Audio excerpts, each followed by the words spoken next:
Bien le bonjour à toutes et à tous, Valentin Franc avec vous pour ce nouveau point de marché du mardi 22 mai 2018. Alors aujourd'hui, comme vous avez pu constater le titre, pas mal de statistiques et de rendez-vous du côté du Royaume-Uni cette semaine, avec notamment le PIB, mais également l'inflation et quelques discours de certains membres de la Banque d'Angleterre. Voilà, donc on va essayer de suivre ça de très près, mais en clair cette semaine, ça va être concentré bien évidemment sur les relations, l'évolution des relations commerciales entre les États-Unis et la Chine, qui ont l'air d'aller un petit peu mieux pour ceux qui n'ont pas suivi les marchés depuis ce week-end. Et notamment justement ces statistiques sur la livre sterling. Alors avant de continuer ce webinaire, je vous invite à prendre connaissance de l'avertissement légal sur risque. Le trading avec effet élevé amplifie toujours le gain et les pertes. Un compte risque limité prend un risque de perte du capital investi. L'investissement sur compte titre prend un risque de perte en capital. IG fournit exclusivement un service d'exécution d'ordre. La présentation est indicative et ne saurait être considérée comme un conseil ou une recommandation.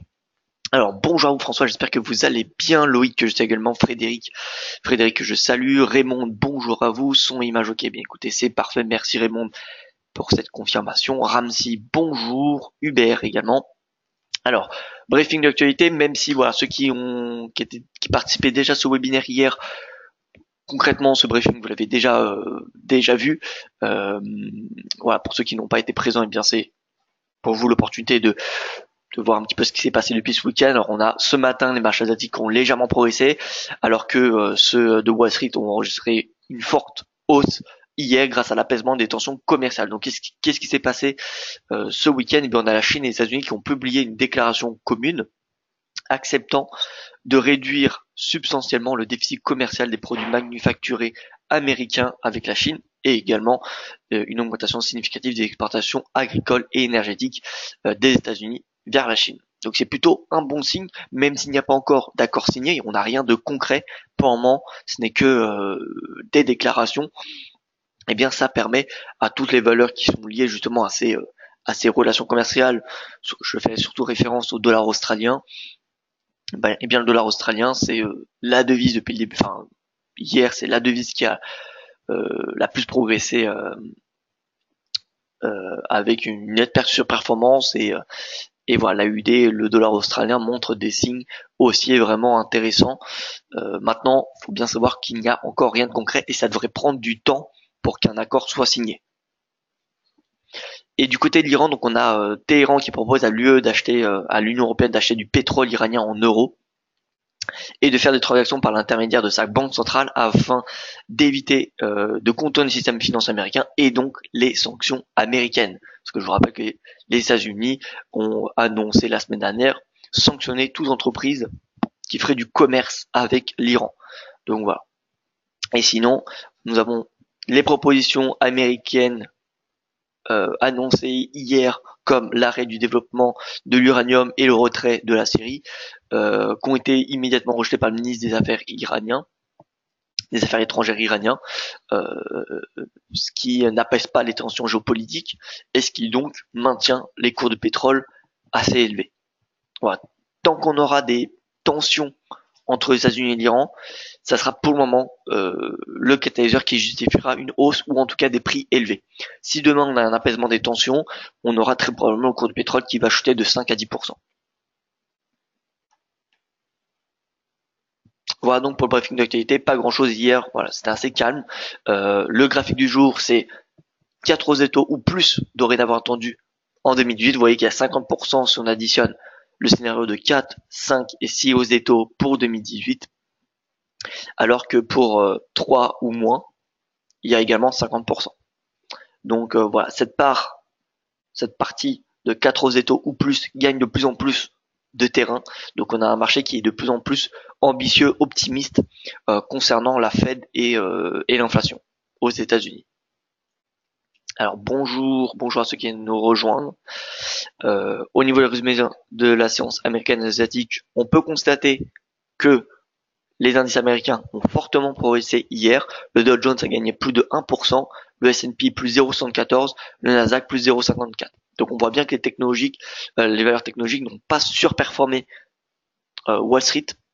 J'ai écrit un article à ce sujet hier qui fait notamment objet de la sous-performance des valeurs tech et financières depuis une semaine, depuis la semaine dernière concrètement. Depuis que le Nasdaq a touché 7000 points et qui a échoué à dépasser ce seuil psychologique, on a une sous-performance des techs. Le DXY qui perd un petit peu de terrain, alors c'est un petit peu, ça a été assez volatile pour le dollar hier. On a eu une forte progression pendant la séance asiatique et au début de la séance européenne, le dollar qui était à un plus haut depuis début décembre, et ensuite à partir de midi heure française, on a eu une baisse, sans dire une chute du dollar. Et le rendement du 10 ans a perdu 2 points de base. Il reste toujours au-dessus des 3%. Et ce matin, on a le yen qui continue à perdre du terrain, étant donné qu'on a des tensions qui s'apaisent concrètement. Même si les tensions en Iran sont toujours présentes, on a des tensions commerciales qui s'apaisent. Et également avec la Corée du Nord. Donc ça, c'est bon signe pour tout ce qui est valeur d'appétit pour le risque. Et à l'inverse, c'est mauvais pour les valeurs d'aversion. Le gold qui perd 0,17 alors que le DXY a perdu du terrain hier. Le Nikkei est en baisse et le Hang Seng est en hausse. Donc plutôt de l'appétit pour le risque ce matin. Le calendrier économique, vous voyez qu'il est encore une fois plutôt vide. C'est du côté du Royaume-Uni qu'il faut se tourner avec un discours à 10h15 de Mark Carney. Alors ce n'est pas par rapport à la politique monétaire, ça ne va pas être une décision des taux. Donc rien de très très important, mais on ne sait jamais. Peut-être qu'il y aura 2-3 indices sur les prochains mouvements, prochaines décisions de la Banque d'Angleterre. Voilà, donc journée plutôt calme du côté du calendrier macroéconomique. Donc ça devrait être une journée un petit peu similaire à celle d'hier. Maintenant, regardez pour le GBP cette semaine. Demain, nous avons l'IPC. L'IPC attendu encore une fois en ralentissement. IPC harmonisé 2,2 contre 2,3%. L'IPC Core à 2,2% et l'IPC classique à 2,5. Alors qu'est-ce que différencie l'IPC harmonisé et l'IPC classique? Simplement, l'IPC harmonisé c'est réalisé par Eurostat, l'agence européenne, et IPC c'est réalisé par l'Institut national britannique. Et vendredi, nous avons le PIB du Royaume-Uni. La seconde estimation.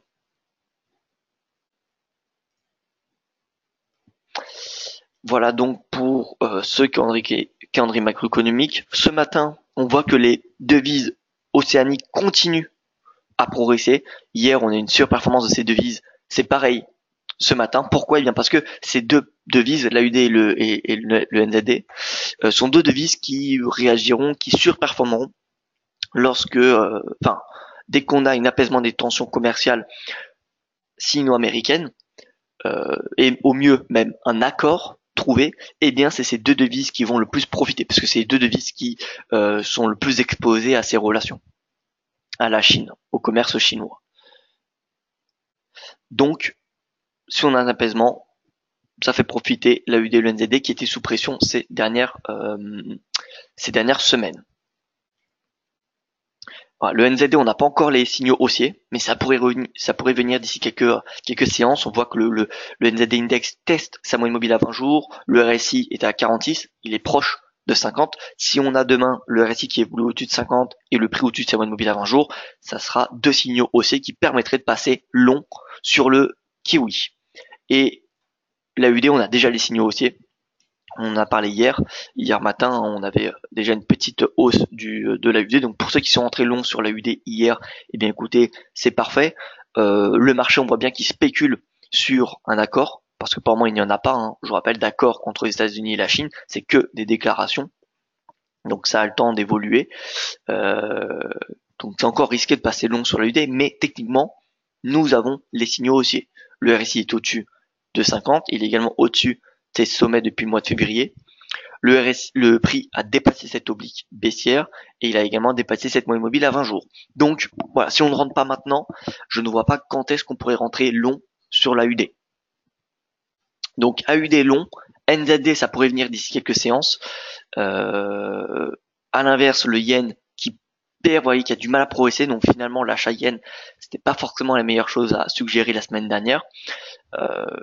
Donc yen, on le laisse de côté. L'euro, le GBP, c'est des devises qui se vendent à court terme. Vous voyez l'euro qui continue à perdre du terrain. Le GBP, c'est pareil. On a eu une belle journée de baisse hier. Le franc suisse, qui était en hausse la semaine dernière, eh bien commence à se mettre en baisse. Mais voilà, personnellement, je reste plutôt haussier sur le franc, même si le RSI est repassé sous 50. Tant que le prix il est au-dessus de sa moyenne mobile à 20 jours et le RSI voilà, au-dessus de 50, c'est deux facteurs qui me laissent à penser qu'on a potentiellement une progression du franc à venir. Si demain on a le prix qui repasse en dessous de sa moyenne mobile à 20 jours et le RSI sous 50, si ces deux facteurs, si on a ces deux signaux baissiers, ça ne servira plus à rien de passer long sur le franc. Mais bon, pour le moment, je préfère encore y croire. Je pense que le retracement n'a pas encore, n'est pas encore terminé. Donc j'envisage concrètement que le franc revienne vers cette zone de prix. L'USD, je pense que l'USD, voilà, il arrive près de sa zone de résistance, donc on devrait commencer à avoir des signes de faiblesse sur l'USD, que ce soit sur le DXY, voilà, peu importe.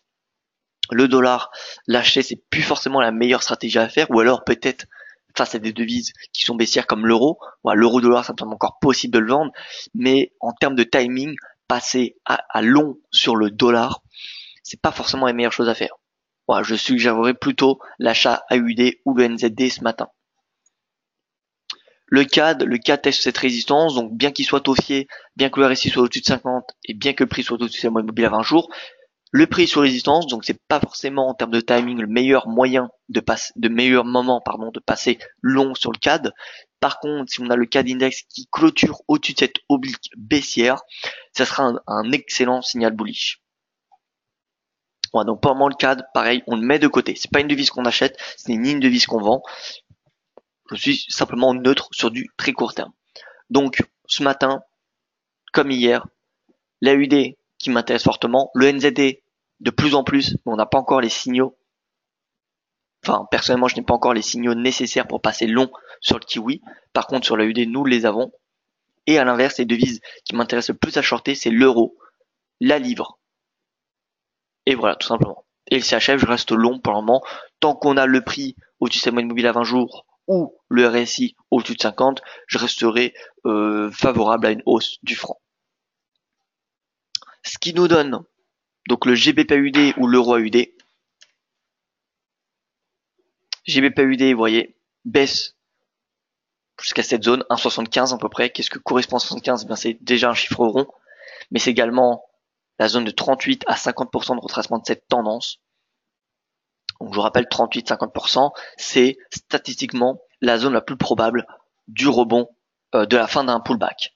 Voilà, donc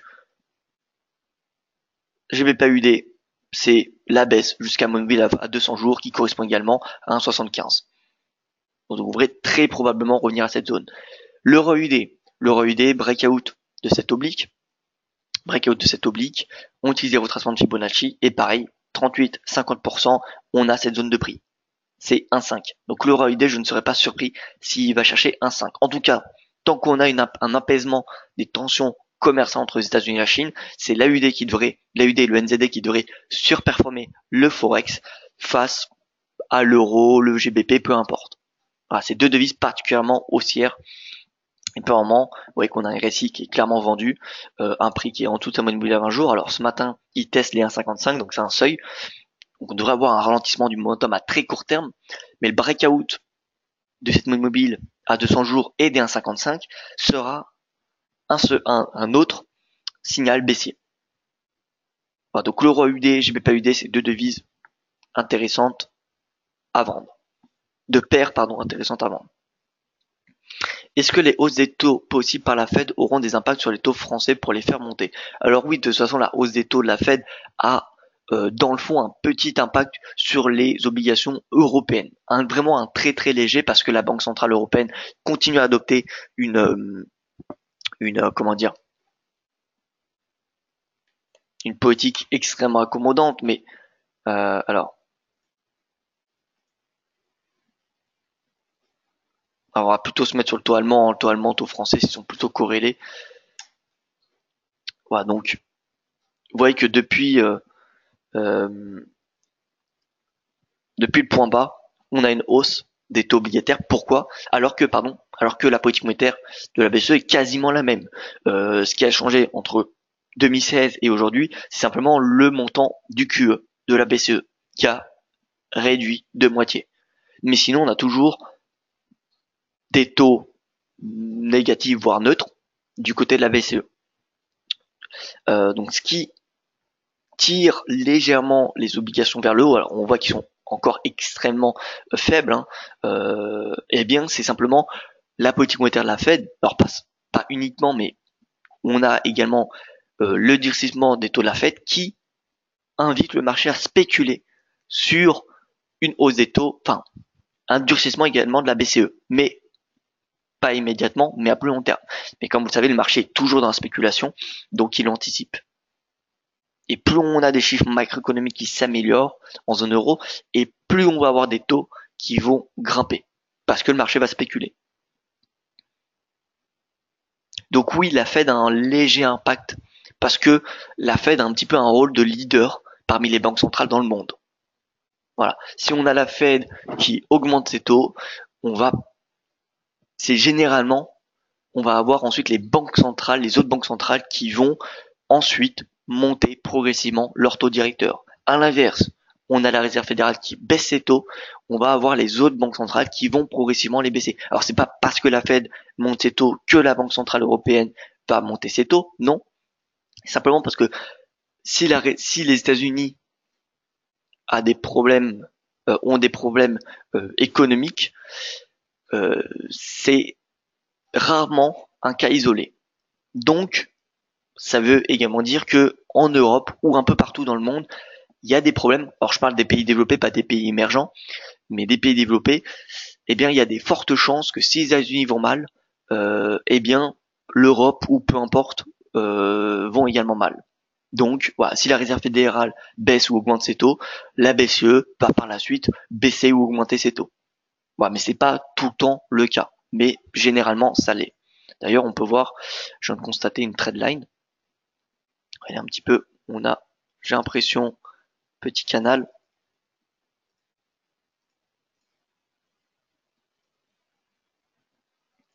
Voilà, on a un petit canal haussier,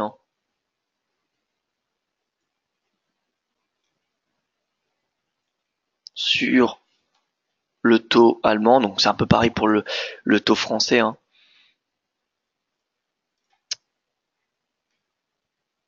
Voilà.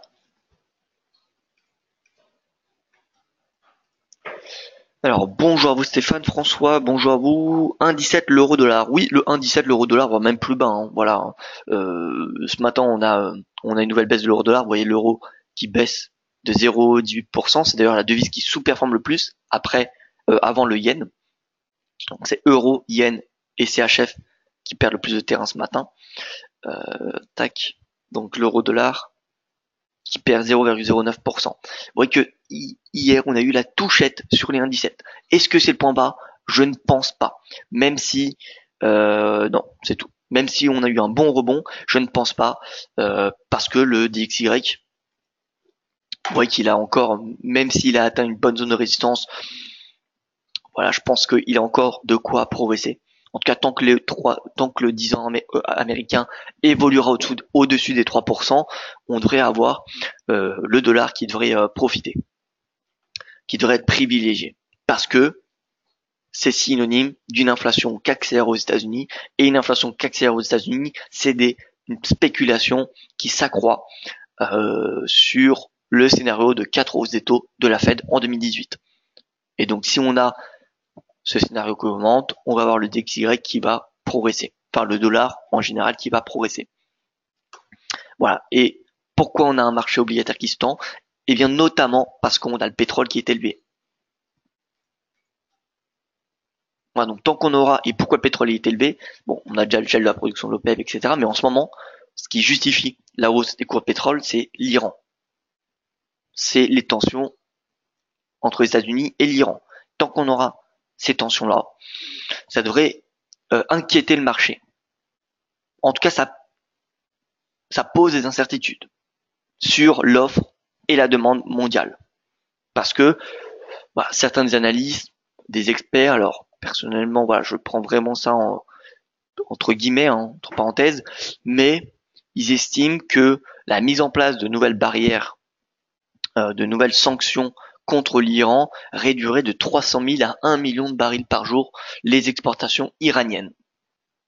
Alors qu'aujourd'hui, l'Iran, c'est le 3e producteur de l'OPEP, avec environ, si je ne dis pas de bêtises, entre 3 et 4 millions de barils par jour exportés par l'Iran. Donc tant qu'on a des tensions en Iran, ça maintient les cours de pétrole vers le haut, ça tend le marché obligataire, et donc ça fait profiter le dollar.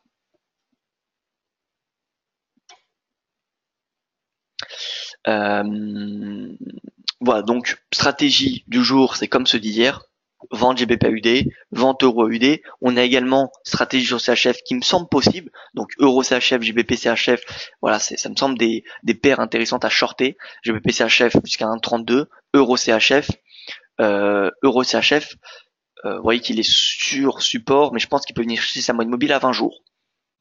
Voilà. Maintenant, il faut savoir que la progression du franc suisse est beaucoup plus limitée par rapport à celle de l'AUD. Donc, si vous voulez des stratégies plus ambitieuses, GBP/USD ou l'euro/USD me semble beaucoup plus adapté. GBP/USD, on a vraiment une marge de progression intéressante. Alors que le GBP CHF, l'euro CHF, ça joue, c'est des stratégies de 100, 150 pips. Alors que sur GBP/USD, c'est plus de 200. On passe sur les marchés actions. CAC qui est en légère hausse, vous voyez qu'il a du mal à progresser à nouveau. On a l'euro-dollar qui est à l'équilibre, légèrement en baisse, le pétrole qui est en hausse, mais on voit qu'on n'a plus suffisamment de facteurs qui justifient une hausse des indices européens. Donc pourquoi pas s'attendre à une petite prise de bénéfice qui est grandement nécessaire, parce que on a regardé l'Eurostoxx qui est en ligne droite, qui évolue à la hausse en un mois, qui a pris 10%. En 2 mois, il a pris 10%. Donc, ce qui est quand même assez élevé. On n'a pas eu vraiment de retracement. En tout cas, un retracement de l'ordre de 38%, au moins, on n'en a pas vraiment eu. Donc, c'est cette importance, je pense, un retracement de 38% qu'on peut s'attendre prochainement. Donc, je pense que les indices européens, c'est pas le moment de les payer. C'est pas encore le moment de le vendre. Je pense que ce sera le moment de les vendre dès lors que l'euro rebondira. Dès que l'euro rebondira, ça devrait inviter le marché, les spéculateurs et les investisseurs à prendre des bénéfices et se rapatrier sur Wall Street. Donc voilà, CAC, je pense que la borne intraday c'est 3600 points et le plus haut journalier le plus haut de hier 5660, c'est la résistance à court terme, et le DAX c'est pareil, donc le plus haut d'hier qui est à 13 175, c'est la résistance, et l'objectif c'est 13 000 points.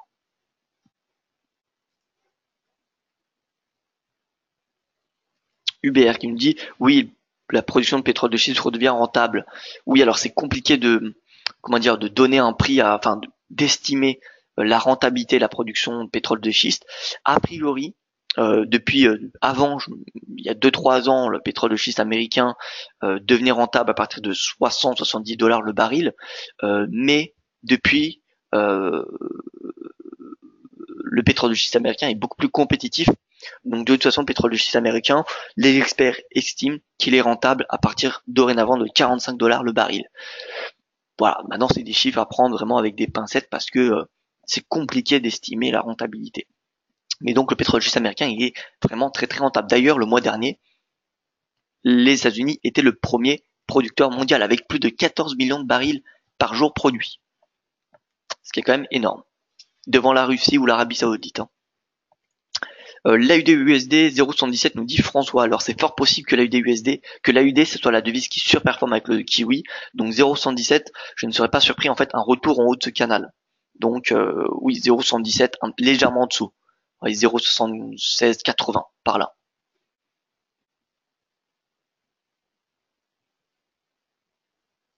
L'euro-dollar, donc, baisse jusqu'à 1,1650, ça me semble encore possible.